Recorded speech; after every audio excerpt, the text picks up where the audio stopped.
இரட்டிப்பான நன்மை இன்றைக்கே தருவேன்.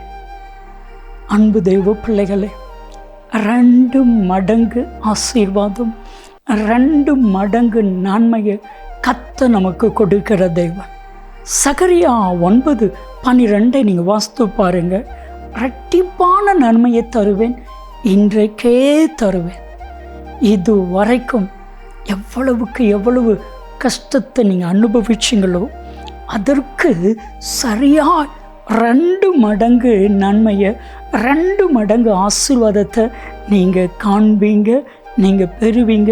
இது நிச்சயம். எபிரேயர் 6:14 சொல்கிறது போல, நிச்சயமா நான் உன்னை ஆசீர்வதிக்கவே ஆசீர்வதிப்பேன் என்று சொன்னது போல, இன்னைக்கு ஒவ்வொருவரையும் பார்த்து தேவனாய் கர்த்தர் நிச்சயம் 2 மடங்கு நன்மையை நீங்கள் பெறுவீங்க.